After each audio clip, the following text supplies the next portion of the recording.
So to start with, we are just going to chop our onion. We only actually need half of the onion, so we will just very quickly cut that in half. And we'll be using the smaller half of the onion. We don't want the soup to have too much of an oniony flavor. And we will just go like this. This is actually a very easy way if you don't want to have to fight peeling your onion. Just cut it in quarters like this. And then have your separate container for the throwaways, just so you don't have to keep getting up when you're cooking.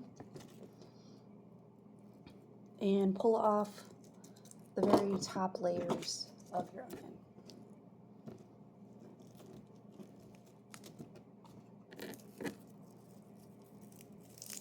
I do this just because I hate onions. They do make me cry. I am not one of those lucky people that is semi-immune to it. So I do try and get rid of them and get them chopped up as quickly as possible. And as always, make sure you have a clean surface, clean hands, and when you're using a sharp object, fingers over, never put your fingers under the blade.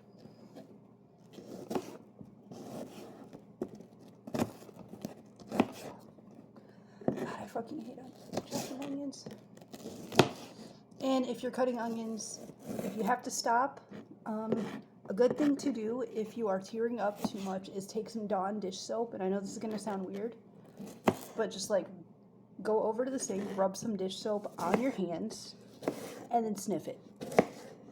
And no, I'm not suggesting huffing or sniffing chemicals or paints or anything, but for some reason, the scent of the dish soap, for the most part, will neutralize the scent of the onions, and it will help you if you are tearing up very bad, like I tend to do.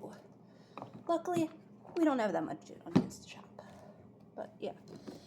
After that, we're just going to get our tomatoes. We don't need to cut these into small chunks, just 2 or 3 times each.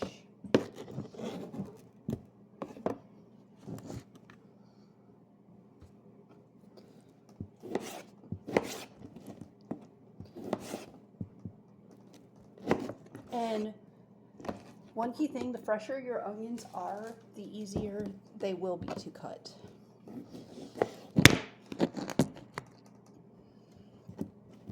But if you ever get onions that are not quite as fresh, flip them over upside down. Your knife will go straight through them. And then you won't have to worry about the skin peeling and mushing while you're cutting.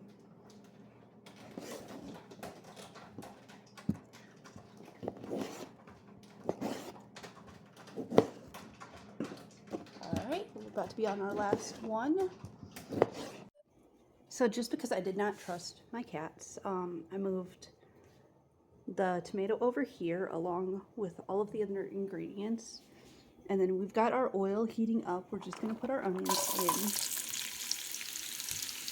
in. And then we are going to take approximately half of the milk in our container.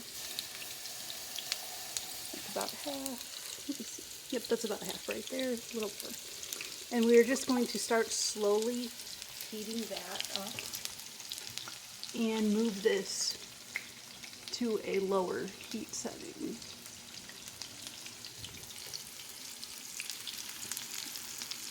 And we are just going to slowly saute these onions on a low to medium heat until they are nicely browned. And then we will be moving them into the milk,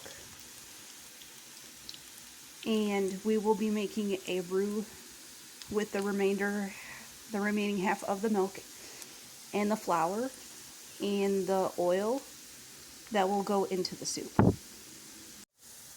Alright, so now our onions are nicely browned, so we are going to transfer them into the pot with the low heating milk, as well as our tomato and our leftover cabbage, which did need a few minutes to thaw before it was going to come willingly out of the Ziploc.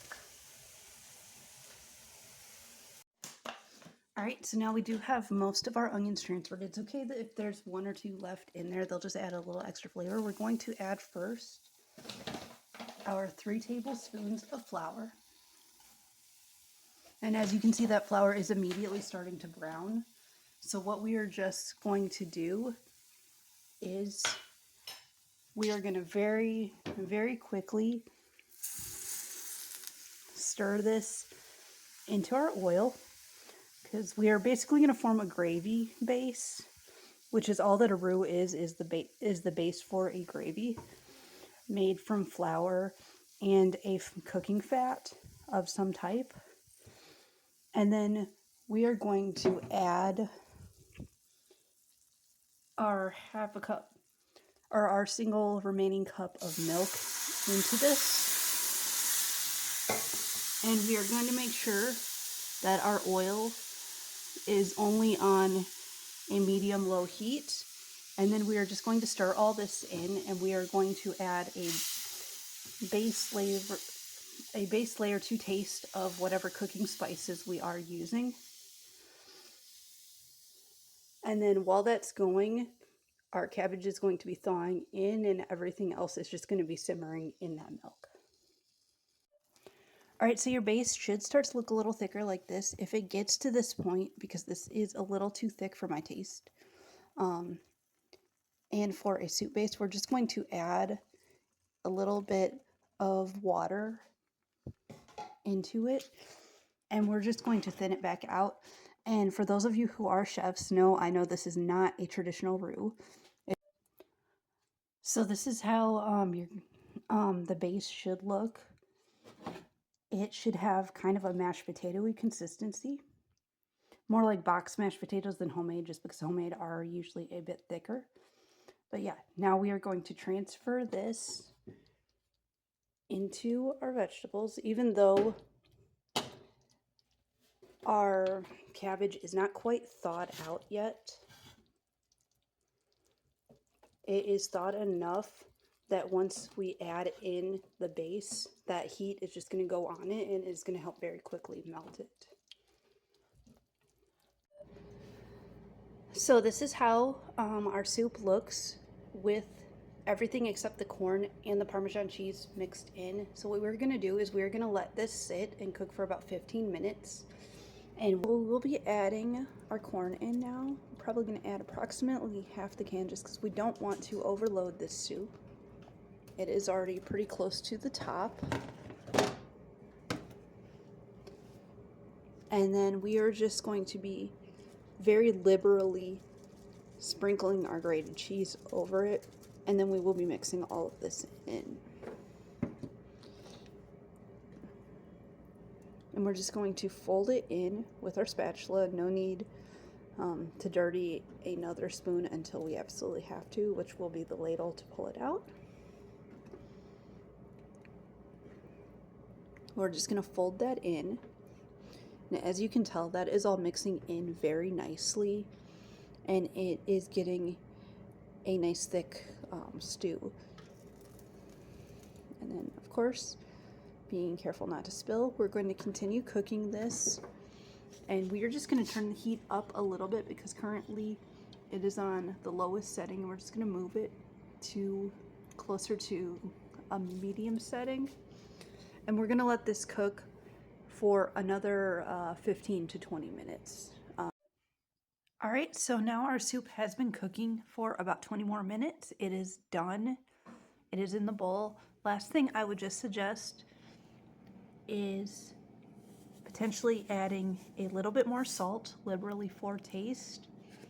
And I do suggest doing this in the bowl and mixing it in, just because every person in your family's desire for salt is not going to be the same. And as this is an almost entirely cooked from scratch soup, the level of sodium in it is going to be much lower than what you would get in a canned soup. So if you don't add the salt flavor is not going to be there.